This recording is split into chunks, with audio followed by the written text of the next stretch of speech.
Hey, what is going on, everybody? Happy New Testament Tuesday. I'm Pastor Adam. I'm so glad you decided to tune in, check out, and see what we've got going on today. Hey, we're starting a new series all about the Sabbath. What does it mean? What is the Sabbath? What does it mean for us? How does the church apply it today? How do you apply it to your own personal life?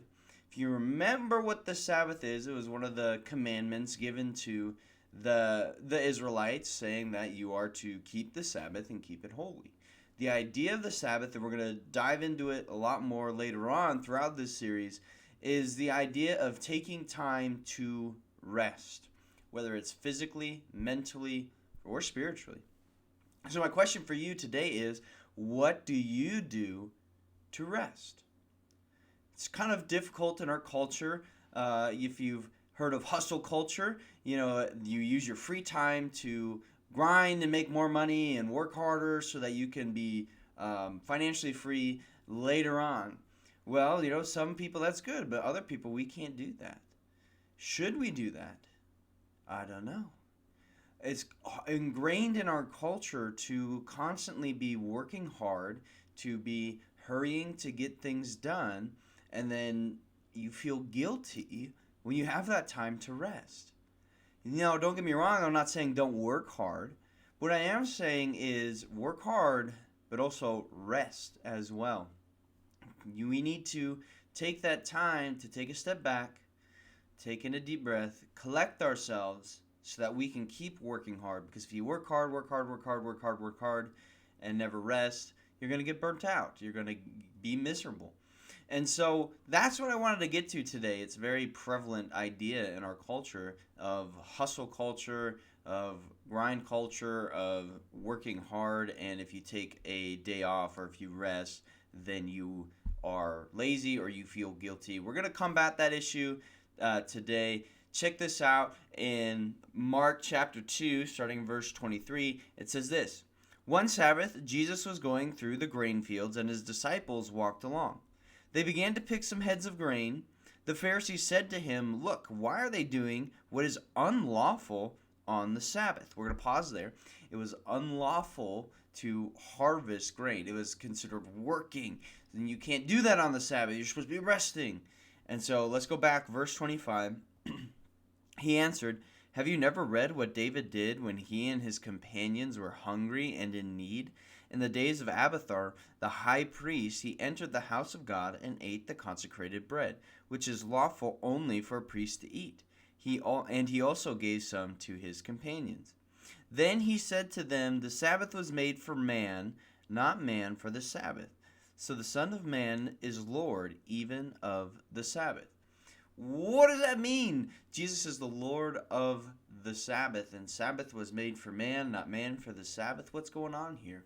Well, to give you some context, the Pharisees were coming up with all sorts of rules and regulations that were extra to what God had envisioned, what God had said and commanded about the Sabbath. And so here, these Pharisees, they catch Jesus' disciples.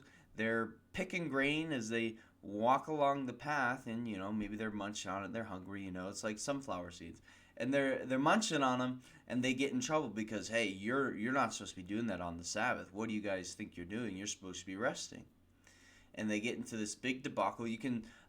This was one of the biggest issues the Pharisees had with Jesus, is some of the things that he did on the Sabbath, saying you can't do that on the Sabbath. That's unlawful to do on the Sabbath. There's 6 other days to do that. Don't be doing it on this day.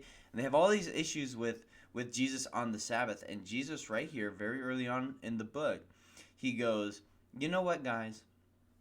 Sabbath was made for man. Sabbath was made for man, not man for the Sabbath. He says the Sabbath was created for men to rest, for humanity to look at the works that they've done and take a minute, rest, relax, recharge, to take all of the physical toll, the mental toll, and the spiritual toll, and relax. To just take a minute and just take a deep breath.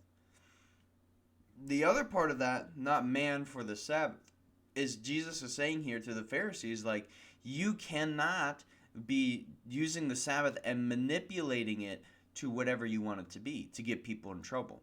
The issue here is when we make all of these rules, the Pharisees are making all these rules contrary to what God had envisioned for the Sabbath.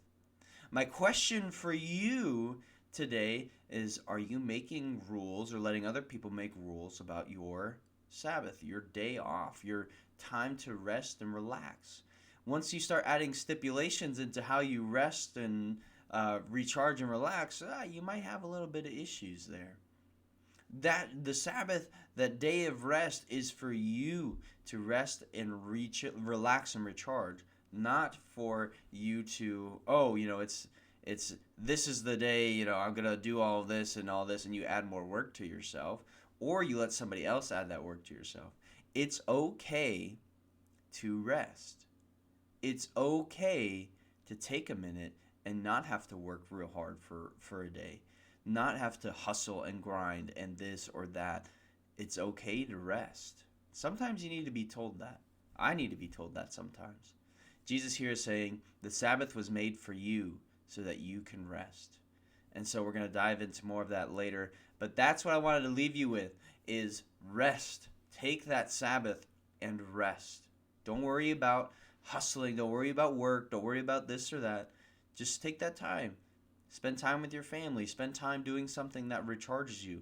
Do something that relaxes you and you get rest physically, emotionally, and spiritually. I'm Pastor Adam. This has been New Testament Tuesday. I'll see you next time.